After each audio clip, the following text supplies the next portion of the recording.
Bonjour à tous, soyez les bienvenus au sein de ces plateaux Parlons de Jésus. Je suis ravi de vous voir aujourd'hui. Je suis tellement ravi de vous présenter un homme de Dieu. Nous avons été bénis pendant la semaine avec lui et l'idée a été portée qu'il puisse nous partager ces choses à travers cette chaîne de Mighty. Avant d'avancer, je vous demande déjà de bien vouloir vous abonner si c'est la première fois que vous nous découvrez par cette chaîne. Sans plus tarder, l'homme de Dieu que nous recevons aujourd'hui se nomme Pasteur Daniel Linzanza, le pasteur de l'église La Borne Cité Verte. Avant d'avancer, je vous demande de connaître plus par lui-même. Bonjour pasteur. Bonjour.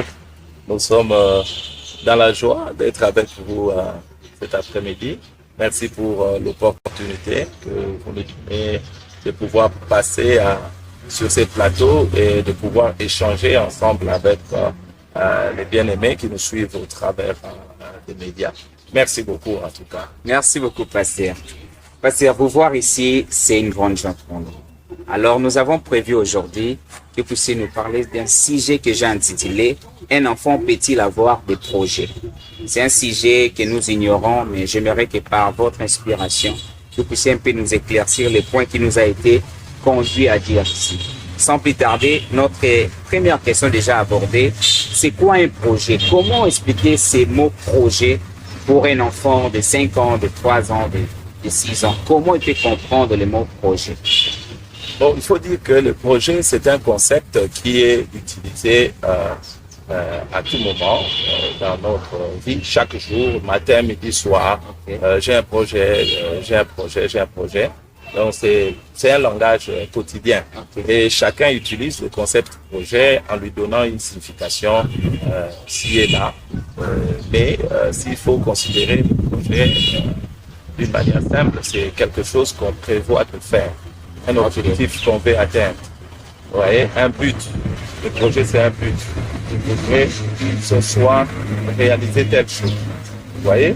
Et donc, s'il faudrait parler à un enfant pour lui expliquer le projet, on lui dira le projet, c'est une aspiration. Ce sont des choses que l'on planifie de faire. Ok, voilà. Merci beaucoup, pasteur. Donc, projet comme objectif à atteindre, comme inspiration. Merci beaucoup. Je pense que maintenant, tu sais ce qui est dans ta tête, comment tu peux le nommer. Ce n'est pas quelque chose de hasard, mais c'est un objectif que vous pouvez atteindre.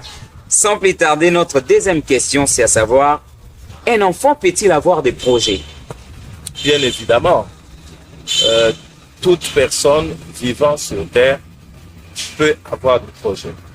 Et quand nous parlons de l'enfant ici, bon, nous allons écarter un peu le nourrisson, les bébés, de ceux qui sont âgés de 0 à 3 ans, bon, nous pouvons les épargner de ça.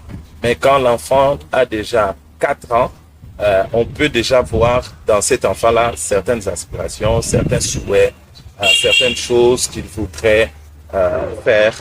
Il y a des enfants même déjà à l'âge de 5 ans qui peuvent déjà dire « Moi, je voudrais être médecin, moi, je voudrais être mécanicien. » Vous voyez, donc, moi, je pense qu'un enfant peut avoir des projets.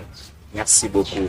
Donc, les projets ne sont pas conçus seulement pour des grandes personnes qui arrivent déjà au terme de leurs études. Un enfant aussi peut déjà projeter. Déjà au bas âge, il est possible d'avoir des projets.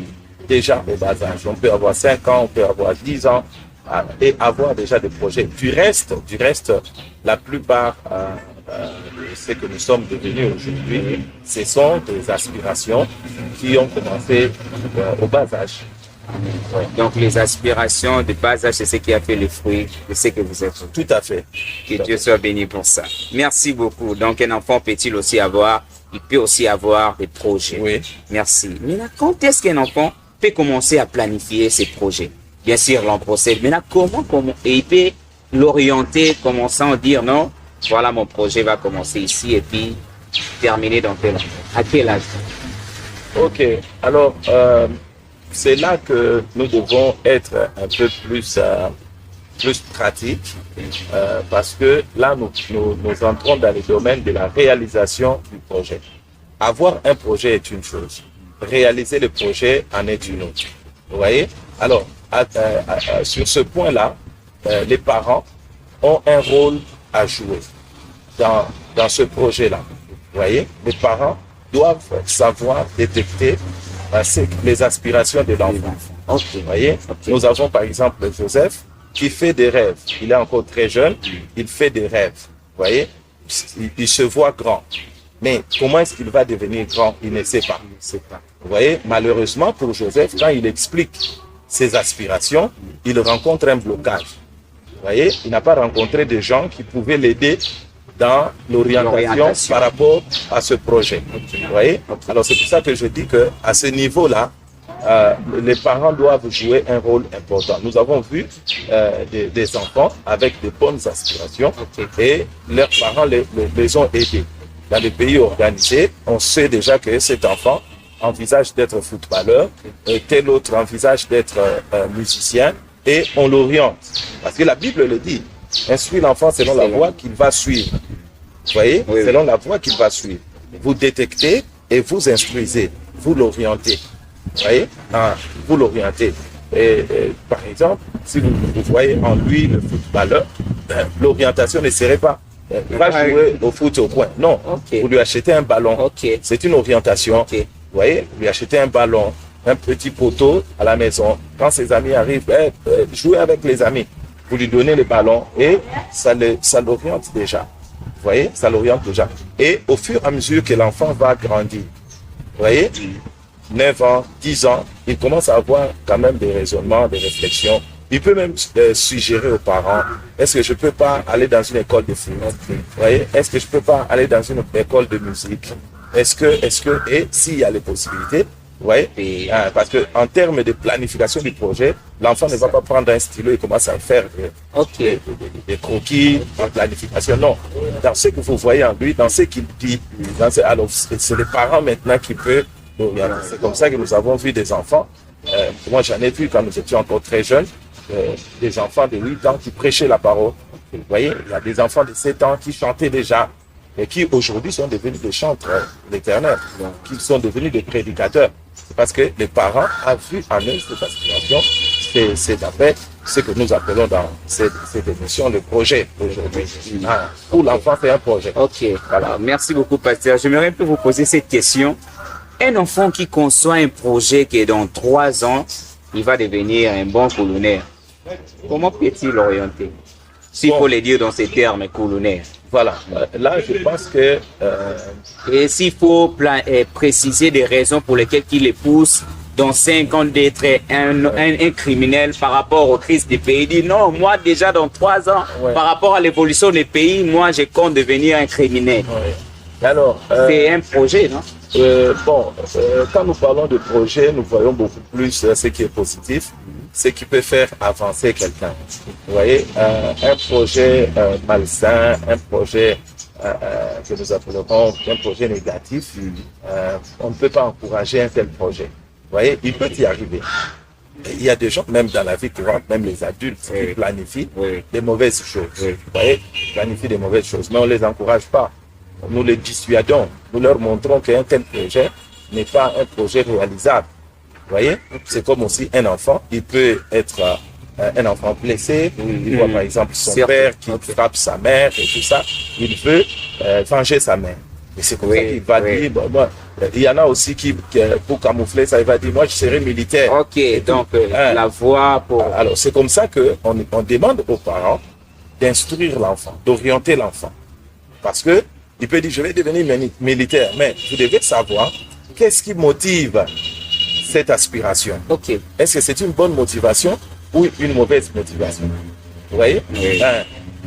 Et si c'est une bonne motivation, vous l'encouragez. Si derrière ça, il cache. Voilà. Si c'est une mauvaise motivation, eh bien, un enfant peut dire, non, moi je vais devenir gynécologue. Quelle est la pensée derrière? Il faut l'écouter. Si c'est une idée pornographique, c'est ce qui l'entraîne.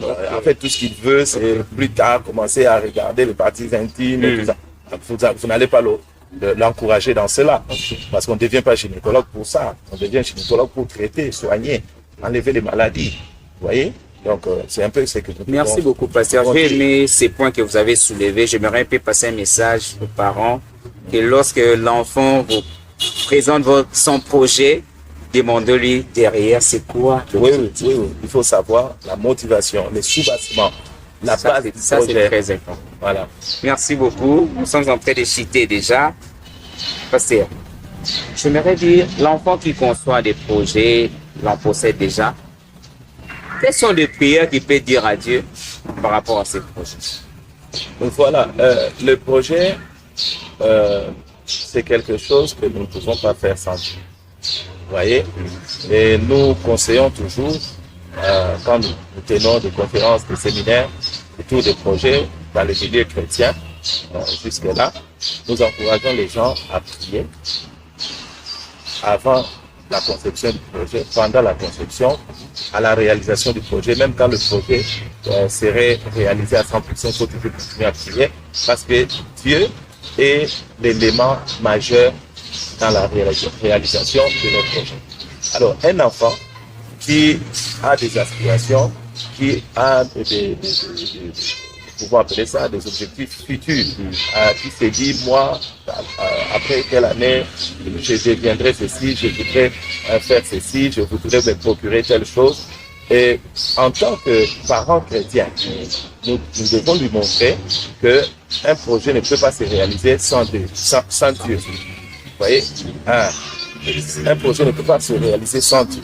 Alors, puisqu'un projet ne peut pas se réaliser sans Dieu, alors il devrait présenter cela à Dieu. Moi, c'est ce que je fais avec mes enfants à la maison, même le projet de la famille. Nous présentons ça à Dieu. Nous voulons acheter une maison, nous voulons avoir un véhicule. Moi, par exemple, les véhicules que j'ai maintenant pour mes enfants, c'est un exaucement de Dieu. Un exaucement, je vous l'ai dit, de Dieu. Parce que nous avons prié Dieu.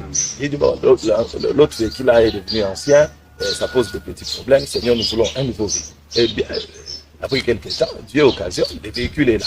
Alors, c'est un projet de la famille, nous avons présenté à Dieu. Et de la même manière, mes enfants, quand ils parlent, moi, je voudrais aller étudier plus tard à tel endroit. Moi, je dis, moi, je n'ai pas ces possibilités-là.